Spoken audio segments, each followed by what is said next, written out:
नमस्कार, मी मिनल माळी-मडवी. न्यूज मराठी 24/7 बातमी महाराष्ट्राची मध्ये आपल्या सगळ्यांचं स्वागत. पाहूया महाराष्ट्रातील काही महत्त्वाच्या बातम्या. महाराष्ट्र कृषी दिनानिमित्त खेड तालुक्यातील परसूल इथं पशुवैद्यकीय चिकित्सालय कुडे बुद्रुकच्या वतीनं पशुवैद्यकीय शिबिराचं आयोजन करण्यात आलं. शिबिरात जनावरांना जंतनाशक, मिनरल पावडर, गोचीड निर्मूलनासाठी औषधांचं वाटप तसंच लसीकरण करण्यात आलं. यावेळी पशुपालकांना शासनाच्या विविध योजनांची माहिती देखील देण्यात आली. याच कार्यक्रमात ग्रामपंचायत सरपंच सारिका शिंदे यांच्या हस्ते महिलांना पाणी शुद्धीकरणासाठी मेडिक्लोर एमचं वाटप करण्यात आलं. ग्रामस्थ आणि पशुपालकांच्या उत्स्फूर्त सहभागात पार पडलेल्या या उपक्रमाचं गावकऱ्यांकडून कौतुक होते. जिल्हा परिषद आणि पंचायत समिती खेड यांच्या संयुक्त विद्यमानाने आपलं कुडे बुद्रुकचा जो पशुवैद्यकीय दवाखाना आहे, त्या जी महत्त्वाकांक्षी योजना आहे किंवा सभापती साहेबांनी जे योजना राबवली आहे की डॉक्टर आपल्या दारी, त्यामार्फत आम्ही दर बुधवारी प्रत्येक गावामध्ये शिबिर आयोजित करतो. त्यामार्फत आम्ही लसीकरण असेल, लोकांना मिनरल मिक्सचर असेल किंवा त्याप्रमाणे जंताच्या गोळ्या असतील किंवा कॅल्शियमच्या औषध असेल, हे सगळं वाटप करण्याचं नियोजन आहे. आणि त्या पद्धतीनं आज दिनांक 1 तारखेला बुधवार या दिवशी आम्ही परसूल या गावामध्ये हे शिबिराचं आयोजन केलं होतं. आणि त्यामध्ये लसीकरण असेल, मान्सूनपूर्व ज्या काही काळजी घ्यावी लागते त्या पद्धतीनं आम्ही त्यांना मार्गदर्शन करत आहोत. उमरखेड येथील आर्य वैश्य भवनमध्ये शिवसेनेचा कार्यकर्ता मेळावा उत्साहात पार पडलाय. या मेळाव्याला खासदार श्रीकांत शिंदे, खासदार आनंद परांजपे, जिल्हा प्रमुख नागेश पाटील आष्टीकर यांच्यासह पक्षाचे पदाधिकारी आणि कार्यकर्ते मोठ्या संख्येने उपस्थित होते. मेळाव्यात साहेबराव कांबळे यांचं स्वागत करण्यात आलं. तसंच अनेक कार्यकर्त्यांनी शिवसेनेत प्रवेश केला. यावेळी खासदार श्रीकांत शिंदे यांनी गाव तिथं शाखा, घर तिथं शिवसैनिक हा नारा देत पक्ष संघटना अधिक मजबूत करण्याचं आवाहन केलं. साहेबराव कांबळे आणि त्यांच्या सहकार्याच्या प्रवेशामुळे शिवसेनेची ताकद वाढल्याचा विश्वासही त्यांनी व्यक्त केलाय.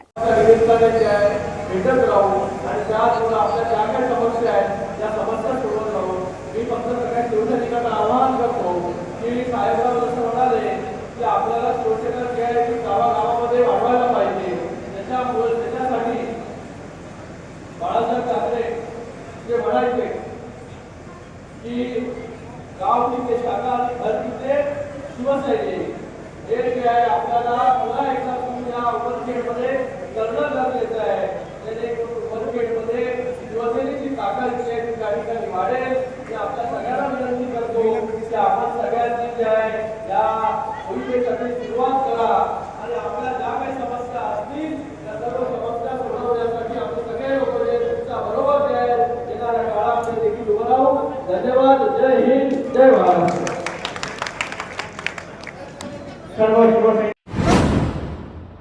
वाशिम जिल्ह्यातील मेडसी इथं कमी किमतीमध्ये एक इसम मोबाईल विकतोय या मिळालेल्या माहितीवरून मालेगाव पोलिसांनी या इसमाची विचारपूस केली असता त्याच्याकडे कोणतंही बिल नाही. त्याला ताब्यात घेतलं असता त्याचं नाव किशनलाल शंकरलाल तापडिया असं आहे आणि त्याचं वय 40 वर्ष इतकं आहे. त्याच्या बॅगची झडती घेतली असता त्याच्याकडे चोरीचे 18 मोबाईल म्हणजे सुमारे किंमत 2,53,500 रुपये इतके या किमतीचे मोबाईल हे सापडलेत.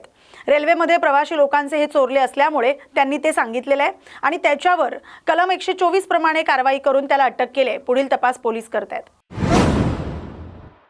केंद्रीय निवडणूक आयोगाच्या निर्देशानुसार मतदार याद्या विशेष सखोल पुनरीक्षण मोहिमेला वाशिम जिल्ह्यात प्रारंभ झालाय. स्वतः जिल्हाधिकारी योगेश कुंभेजकर यांनी गणकपत्र भरून या मोहिमेला सुरुवात केली. नागरिकांनी BLO यांना अचूक माहिती देऊन आपलं नाव मतदार यादीत समाविष्ट करावं आणि लोकशाही प्रक्रियेला सहकार्य करावं असं जिल्हाधिकारी वाशिम योगेश कुंभेजकर यांनी आवाहन केलंय. नमस्कार, मी योगेश कुंभेजकर, जिल्हाधिकारी वाशिम जिल्ह्यातील सर्व नागरिकांना आवाहन करू इच्छितो की आपल्या जिल्ह्यामध्ये आजपासून विशेष सखोल पुनरीक्षण कार्यक्रमाच्या अंमलबजावणीची सुरुवात झालेली आहे. भारत निवडणूक आयोगाच्या सूचनांनुसार नव्याने मतदार यादी बनवण्याचा हा अत्यंत महत्त्वाचा कार्यक्रम आहे. यामध्ये जिल्ह्यातील सर्व मतदारांच्या घरी BLO आपले केंद्रस्तरीय अधिकारी जे आहेत, बूथ लेवल ऑफिसर, ते भेटी देणार आहेत. जसं की आत्ता माझ्या घरी BLO इथे आलेले आहेत आणि हा एक एन्युमरेशन फॉर्म आहे, ज्याला मराठीमध्ये आपण गणनापत्रक म्हणतो, तो मी भरून देत आहे त्यांना.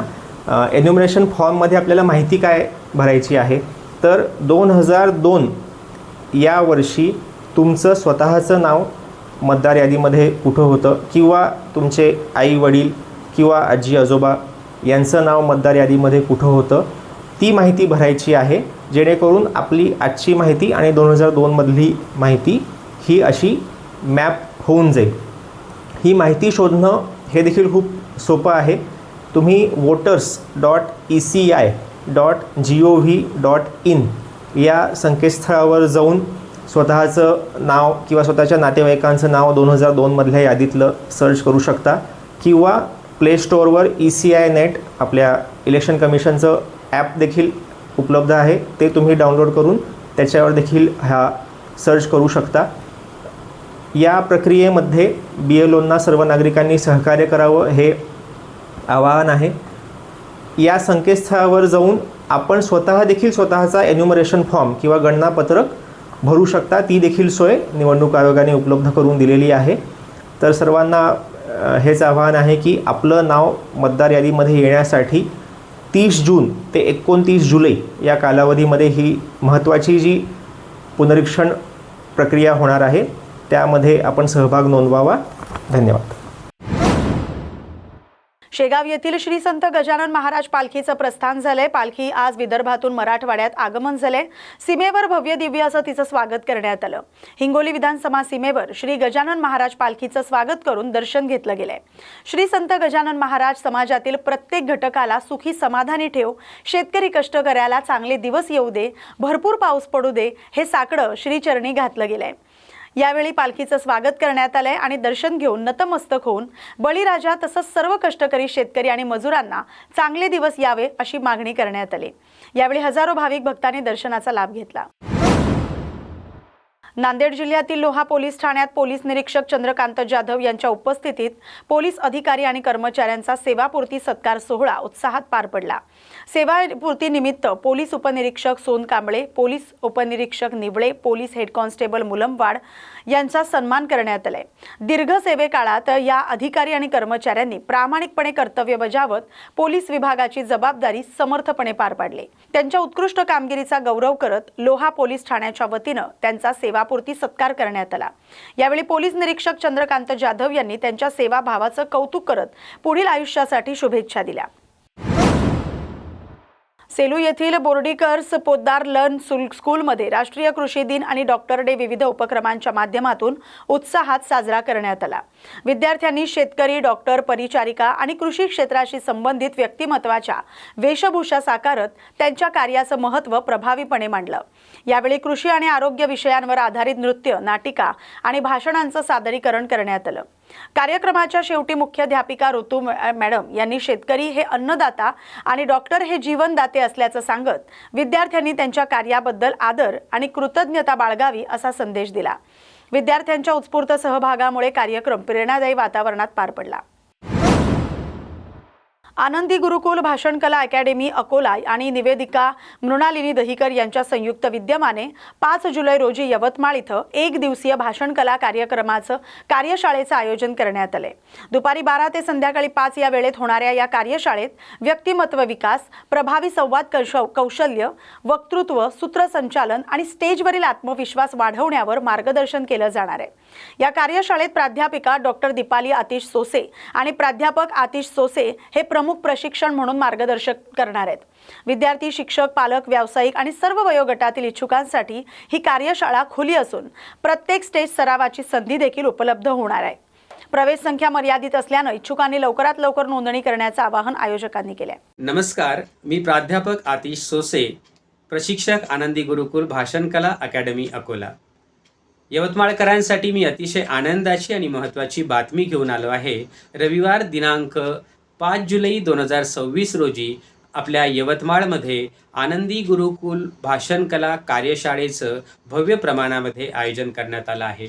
या कार्यशाळेमध्ये प्रत्येकाच्या मनामधील स्टेजवर बोलण्यासंदर्भातील भीती दूर करणे त्याला आपल्या मनातील विचार व्यक्त करणे या संदर्भातलं मौलिक मार्गदर्शन या कार्यशाळेमध्ये केलं जाणार आहे.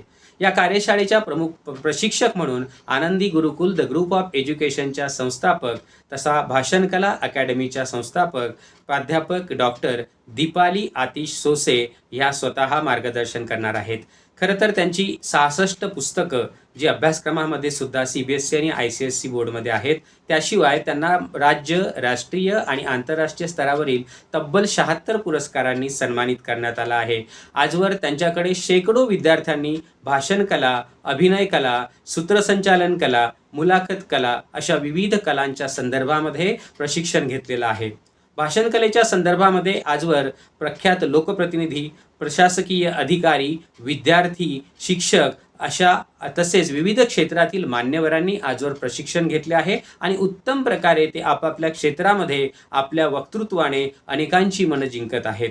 अशाच धर्तीवर आपल्या यवतमाळकरांना सुद्धा एक चांगली पर्वणी या आनंदी गुरुकुल भाषण कला कार्यशाळेच्या निमित्तानं निर्माण झालेली आहे. खरं तर या भाषण कला कार्यशाळेचं आयोजन करण्याचं संपूर्ण श्रेय जातं ते आकाशवाणी केंद्राच्या यवतमाळ केंद्राच्या ज्येष्ठ निवेदिका मृणालिनी दहिकर मॅडम यांना. त्यांना ही संकल्पना सुचावी आणि त्यांनी यवतमाळकरांच्या प्रत्येकाच्या मनातील संकल्पना ओळखावी आणि आपल्या यवतमाळच्या नागरिकांना भाषण कलेचं एक शास्त्रयुक्त प्रशिक्षण दिलं जावं ही त्यांच्या मनातील संकल्पना या निमित्तानं मूर्त स्वरूपात येते आहे. खरं तर त्यांच्या मनात ही भावना निर्माण व्हावी ही खरंच कौतुकास्पद बाब आहे. प्राध्यापक डॉक्टर दीपाली सोसे मॅडम यांच्यासोबत मी सुद्धा सहप्रशिक्षक म्हणून आपल्या या भाषण कला कार्यशाळेमध्ये येणार आहे.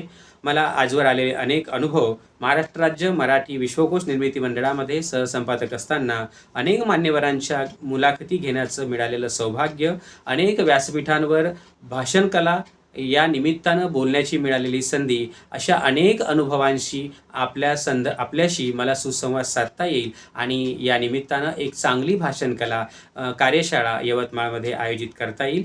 तर ज्याला ज्याला असं वाटतं की मला बोलता यावं, त्यामध्ये विद्यार्थी असतील, शिक्षक असतील, गृहिणी असतील, राजकीय नेते असतील, लोकप्रतिनिधी असतील, त्याशिवाय प्रत्येक क्षेत्रातील वेगवेगळे कलाकार असतील, साहित्यिक असतील, पत्रकार असतील, संपादक असतील, खेळाडू असतील, प्रत्येक क्षेत्रातल्या प्रत्येक व्यक्तीला भाषण कला शिकण्याचा अधिकार आहे आणि त्यांना त्या प्रत्येकाचं स्वागत आम्ही आनंदी गुरुकुल भाषण कला कार्यशाळेमध्ये करणार आहोत. तर या अशा सर्व शिकू पाहणाऱ्या, शिकू इच्छिणाऱ्या वक्तृत्वपटूंचं मी मनापासून स्वागत करतो आहे आणि तुम्हा सर्वांची वाट बघतो आहे. अगदीच मर्यादित जागा आहेत, मर्यादित प्रवेश आहे, त्यामुळे आजच आपला प्रवेश निश्चित करा आणि आयोजकांशी संपर्क साधा आणि येत्या 5 जुलै 2026 रोजी आपण सर्वांनी भाषण कला कार्यशाळेमध्ये नक्की या. आपण तिथे भेटूयात. तोवर नमस्कार, धन्यवाद. वसमत शहरातील प्रभाग क्रमांक 13 मधील इपकलवार नगर येथे नवीन पिण्याच्या पाण्याच्या पाईपलाईनचं काम सुरू असताना मुख्य रस्ता खोदून ठेवण्यात आल्यानं नागरिकांना मोठ्या गैरसोयीचा सामना करावा लागतोय. JCB मशीन नादुरुस्त झाल्यामुळे गेल्या 4 ते 5 दिवसांपासून काम ठप्प असून रस्ता पूर्ववत करण्यात आलेला नाही. त्यामुळे खोदलेल्या रस्त्यावर चिखल साचल्यानं वाहन चालक, पादचारी, शाळकरी विद्यार्थ्यांना मोठा त्रास होतोय. परिसरात इंग्रजी माध्यमाची शाळा आणि मंदिर असल्यानं लहान मुलं आणि भाविकांनाही अडचणींचा सामना करावा लागतोय. त्यामुळे संबंधित ठेकेदारानं काम तातडीनं पूर्ण करून रस्ता पूर्ववत करावा आणि नगर परिषद प्रशासनानं याकडे तातडीनं लक्ष द्यावं अशी मागणी स्थानिक नागरिकांनी केली आहे. आरमोरी इथं स्मार्ट मीटरच्या सक्तीच्या विरोधात शिवसेना शिंदे गट आणि राष्ट्रवादी काँग्रेस अजित पवार गटाच्या वतीनं महावितरण कार्यालयावर घेराव आंदोलन करण्यात आलं. या आंदोलनाला आझाद समाज पार्टीनं जाहीर पाठिंबा देत पक्षाचे जिल्हाध्यक्ष राज बनसोड आणि युवा आघाडी जिल्हाध्यक्ष विकी खोब्रागडे यांनी कार्यकर्त्यांसह सहभाग घेतला. आंदोलनात मोठ्या संख्येनं नागरिक सहभागी झाले होते. स्मार्ट मीटरमुळे वीज बिलात वाढ झाल्याचा आरोप करत आंदोलनकर्त्यांनी स्मार्ट मीटर हटवून पूर्वीचे मीटर बसवण्याबाबत लेखी आश्वासन मिळाल्याशिवाय आंदोलन मागे घेणार नाही अशी भूमिका मांडली. तक्रारी आहेत आणि त्या तक्रारीच्या विरोधात या ठिकाणी स्मार्ट मीटर बदलून जुने मीटर लावण्यात यावे यासाठी शिवसेना आणि राष्ट्रवादी काँग्रेसचं या ठिकाणी आंदोलन होतं आणि त्या आंदोलनाला आझाद समाज पार्टी आणि कम्युनिस्ट पक्षाचा, मार्क्सवादी कम्युनिस्ट पक्षाचा पाठिंबा होता. त्या निमित्ताने आम्ही या ठिकाणी आंदोलनात आलो. आम्ही 25 तारखेला सुद्धा गडचिरोली जिल्ह्याचे जे महावितरणचे अधीक्षक अभियंता आहेत त्यांच्या कार्यालयावर आम्ही आंदोलन केलं होतं 25 तारखेला आणि त्या ठिकाणी सुद्धा आम्ही ही मागणी केली की स्मार्ट मीटर लावल्यामुळे लोकांना अतोनात बिल येत आहेत, अवाढव्य बिल येत आहेत, त्यामुळे ते बदलून जुने मीटर लावण्यात यावे अशा पद्धतीची मागणी आम्ही याआधी सुद्धा करण्यात आली होती. या ठिकाणी तुम्ही पाहू शकता की मागे आंदोलन चालू आहे आणि त्या ठिकाणी लोकांची अशी मागणी आहे की जोपर्यंत स्मार्ट मीटर बदलून आमचे जुने मीटर आमच्या घरी लावून देणार नाही तोपर्यंत आम्ही या ठिकाणाहून घेराव हा सोडणार नाही अशा पद्धतीची मागणी या ठिकाणी होत आहे. तिथं जे कार्यकारी अभियंता आहेत गडचिरोली जिल्ह्याचे ते या ठिकाणी पारेख साहेब आलेले आहेत.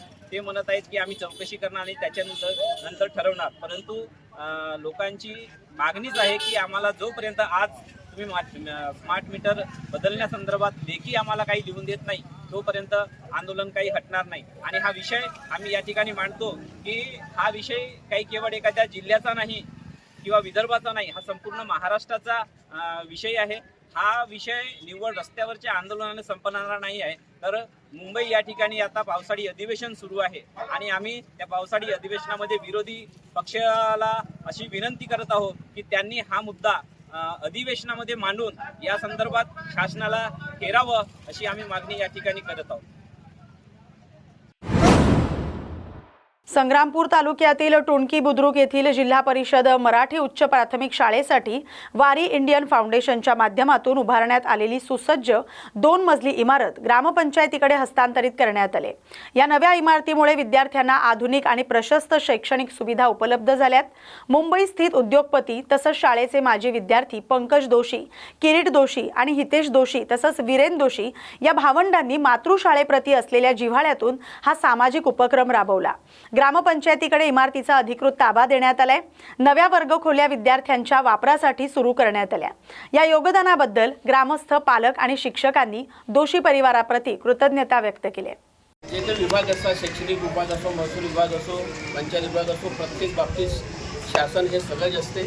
पण त्यावरही काही गोष्टी अशा असतात, काही समाजातील लोक असे असतात की ते शैक्षणिक, सामाजिक या बाबतीत आपण सहकार्य करावं, मदत करावं, त्याच्यातून उत्पन्न होणारे आणि जाणीव कशी असावी. तर आता आज हे वारी ग्रुपचे जे दोषी परिवार जे मॅनेजिंग डायरेक्टर आहेत, त्याचबरोबर जे महत्त्वाचा जो दुवा आहे समिती वारी ग्रुप यांचा महत्त्वाचा जो दुवा आहे ते भिगे सर, या वारी ग्रुपची त्यांनी ग्रामसमिती स्थापन केली. ते अध्यक्ष आदरणीय आमचे मोठे बंधू दशरथ लोणकर, त्यांचे सर्व सहकारी या ठिकाणी उपस्थित असलेले मुख्याध्यापक, केंद्रप्रमुख, ग्रामपंचायतच्या प्रशासक तसेच या ठिकाणी उपस्थित असलेले ग्रामपंचायतचे ग्रामविकास अधिकारी, सर्व शिक्षकवृंद, सर्व काय होईल हे ईश्वरावर माहिती आहे.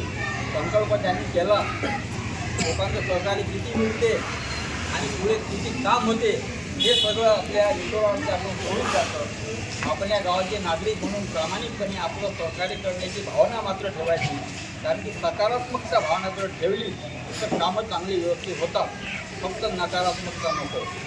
म्हणून सगळ्यांनी सहकार्य एकमेकावर सहाय्य करू, अवघे धरून फक्त या न्यायाने आपण जर वागलो तर कामं काही कठीण नाही आहे. तिकडे जे महाराजांनी मोठे मोठे प्रकल्प खूप श्रमदानाने केलेले आहेत, मोठे मोठे शाळेचे कामे केलेले आहेत. म्हणजे सहकार्यानं आणि प्रेमानं आणि कष्ट केल्यानं सगळं काही काम होतं, काही असणार आहे. फक्त त्यात अहंकार नाही पाहिजे, मोठेपणा नाही पाहिजे, श्रेय घेण्याचा लाठी म्हणजे हे नाही पाहिजे, प्रयत्न नाही पाहिजे. निस्वार्थ भावनेनं तुम्ही काम केलं तर काम झाल्याशिवाय राहत नाही, अडचणी मात्र येतात. म्हणून की सत्य परेशान होतं, कळालं की पराजित न होता सत्य. या बातमीसोबतच बातमी महाराष्ट्राची मध्ये आता इथेच थांबतोय. अशाच महत्त्वाच्या बातम्यांसाठी पाहत राहा न्यूज मराठी 24/7. नवा भारत, नवा विचार.